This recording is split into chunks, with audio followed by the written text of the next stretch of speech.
આજે અમે એક વૃદ્ધાશ્રમની મુલાકાત લીધેલી છે. વૃદ્ધાશ્રમની અંદર અલગ અલગ પ્રકારના બધા ઉંમરલાયક દાદા અને દાદીઓ હોય છે. જેમાં ઘણા દાદાઓનો નિવેદન લેતોને એવું છે કે જ્યારે એમના પરિવારમાં એકનો એક દીકરો હોય અને ઘર સંસારમાં કોઈ વિઘ્ન ના આવે એ સમજીને એ લોકો વૃદ્ધાશ્રમમાં પોતે જ જતા રહેલા છે. અત્યારના યુગ પ્રમાણે આપણે જોઈએ છીએ તો ખરેખર આમ જોવા જઈએ તો માતા દેવ છે, પિતા દેવ છે. બંને માતા પિતા એ આપણા પૂજ્ય છે, એટલે ભગવાન સમાન ગણી શકાય. આજે મિત્રો વિચાર કરવા જેવી વાત છે.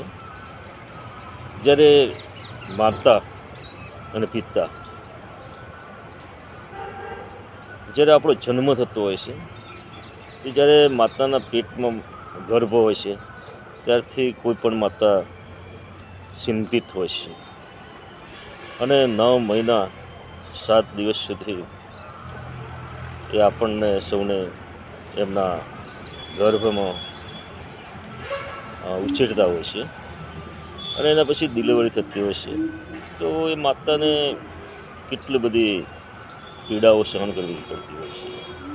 આજે મિત્રો જોઈએ છીએ કે એ જ માતા પિતાને જ્યારે વૃદ્ધાશ્રમમાં જવાનો સમય આવતો હોય છે ત્યારે એક દુઃખદ બાબત ગણાય, મોટા મોટી આ સમાજને કલંકરૂપી બાબત ગણાય. જ્યારે તમે ખરીદવા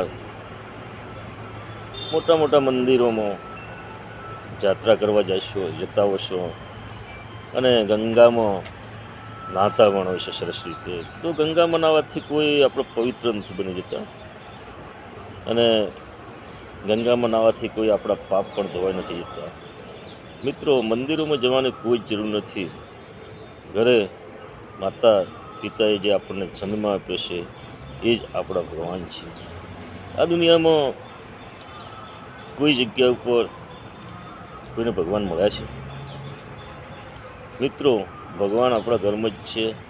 માતા છે, પિતા છે, એ બંને ભગવાન સમાન છે. એમને જ આપણને જન્મ આપેલો છે. જેથી કરી તમામને વિનંતી કરું છું, માતા પિતાને ભગવાન સમાન માનજો. અને મિત્રો, જ્યારે માતા અને પિતાને કોઈ દુઃખ પડતું હોય છે ત્યારે એમના આંખોમાંથી 2 આંસુ વહી જતા હોય છે ત્યારે સમજી લેવાનું કે આપણે ગમે એટલા બળવાન હોઈએ, ગમે એટલા સુખી હોય પૈસા ટકે, પરંતુ તમારા પાપનો ઘડો પૂરેપૂરો ભરાયો છે એવું સમજી લેવાનું. મિત્રો, સર્વેને વિનંતી કરીશું આ વિડીયોના માધ્યમથી, જ્યારે અમે વૃદ્ધાશ્રમની મુલાકાત લીધેલી તો એક ઉંમરલાયક માજી હતા, 80 થી 85 વર્ષના, અને એમના જોડે અમે ગયા, ચર્ચા કરી ફેમિલી સાથે. તો એમને એટલો બધો આઘાતજનક પ્રશ્નો કર્યા હતા કે સાહેબ આપણા દિલમાંથી આમ ધડકન બી બંધ થઈ ગઈ. એ માજી એમની વેદના કરી અને એ વેદનાની અંદર ઘણું બધું દુઃખ એમનું છુપાયેલું હતું. એ જોઈને પણ આપણા આંખમાં આંસુ વહી જાય એવી સ્થિતિ સર્જાઈ હતી. મિત્રો, જ્યારે માતા પિતાની આટલી વેદના હોય અને એમને જો વૃદ્ધાશ્રમમાં જવું પડતું હોય તો એ દુઃખની બાબત છે.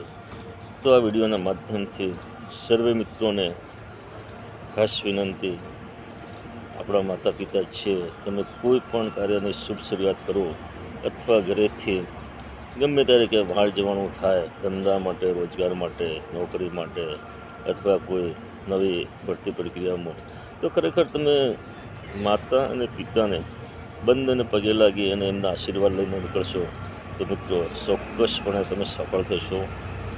અને સાથે સૌને વિનંતી છે કે દરરોજ સવારમાં ઉઠી અને જો આપણે ભગવાનને યાદ કરીએ એની સાથે સાથે આપણા માતા પિતાને પણ પગે લાગે શરણોમાં ઝૂકીએ તો ચોક્કસ હું માનું છું કે આ દુનિયાની અંદર કોઈ દેવ દેવી શક્તિ કરતાં માતા પિતા અમૂલ્ય છે. માતા પિતાના આશીર્વાદ જ્યારે આપતા હોય છે દિલથી, ત્યારે દરેક ક્ષેત્રમાં આગળ જઈ આપણે પ્રગતિ કરી શકતા હોઈએ છીએ.